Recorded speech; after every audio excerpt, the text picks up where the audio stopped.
स्वागत है सूरज क्लास में। आप लोग देख रहे हैं हमारे साथ एलसीएम के एक इंपॉर्टेंट टॉपिक को। 3 डिजिट एलसीएम में होती है ना परेशानी, चलिए आज सॉल्व करेंगे हम। पहला क्वेश्चन क्या है, 12, 15 और 21। क्लास 10 की बुक में क्वेश्चन दिया हुआ है। इसका मतलब क्या है, इसमें कुछ डिफिकल्टी थी जो क्लास 10 तक लेके आए थे, वैसे हम 4th 5th के बच्चों को भी सिखाते हैं। तो ये एलसीएम का जो टॉपिक शुरू होने वाला है 3 डिजिट में, एलसीएम और एचसीएफ, मैं आपको 3 डिजिट में सिखाऊंगा और 2 मेथड्स बताऊंगा। दोनों मेथड करेंगे ध्यान से। देखिए पहले में ऐसा मेथड करते हैं जिसमें हम फैक्टर बनाते थे, जो हमने 2 डिजिट में अप्लाई किया हुआ है।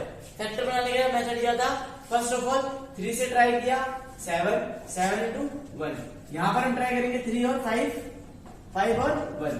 12 में क्या हो जाएगा, 3 और 4। अब यहाँ पर क्या करते हैं, बच्चे कंफ्यूज होते हैं 2 ले कि ना ले। तो आप जैसे करना चाहो वैसे करो, सबसे सिंपल मेथड लेके आना है, ठीक है। अगर हम इनको साथ में करते तो क्या होता, क्योंकि कई बार बच्चे कहते हैं सर इन्हें साथ में ही करना चाहिए तभी एलसीएम निकलेगा। ऐसा नहीं है, एक्चुअली वो टॉपिक सिखा नहीं इसलिए दिक्कत हो रही है। देखो 3 से डिवाइड करें, क्या 3 से तीनों नंबर डिवाइड होते हैं, तो ट्राई करके देखते हैं। ये डिवाइड होकर कितना आ गया 4, ये डिवाइड होकर 5, ये डिवाइड हुआ 7। अब हम 2 से ट्राई करेंगे क्योंकि 2 से ये वाला डिवाइड हो रहा है, ताकि बाकी हो या ना हो, ठीक है। 2 से ट्राई किया, 2 डिवाइड 4, 2 टाइम्स में 5 और 7, अभी भी 2 है तो सेम एज 2 के टेबल से ट्राई करेंगे, ठीक है। अब 5 का 1 आ गया, यहां पर क्या बचा हुआ है 7।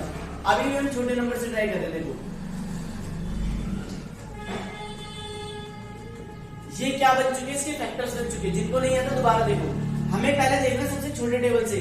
पर मैंने 3 से क्यों लिया, 2 से क्यों लिया, क्योंकि मैंने 3 से पहले कॉमन डिवाइड हो जाएगा। देखो 3 से सारे डिवाइड हो गए। तो आपको बहुत बेसिक सी बात बताता हूँ, कौन सा ऐसा नंबर है जिससे तीनों डिवाइड हो गए, उसी को क्या बोलेंगे हम, एचसीएफ बोलेंगे।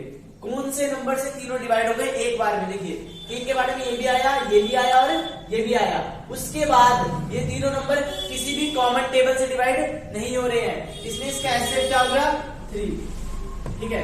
और एलसीएम निकालना है, इससे तो एलसीएम निकल ही जाता है, कोई मेहनत करने की जरूरत नहीं है। आपको क्या करना है, सबको लिख दो, बस मल्टीप्लाई कर दो। 3 into 2 into 2 into में 5 into में 7, ठीक है।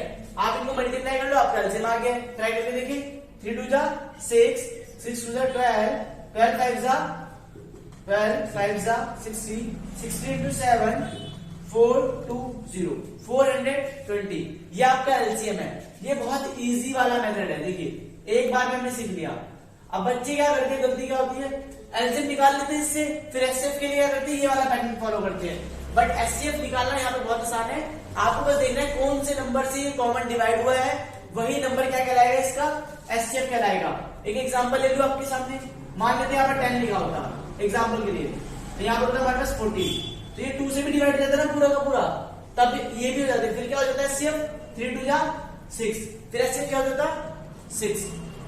बट अभी हमारे पास यहाँ पर क्या गिवन है 5 और 7।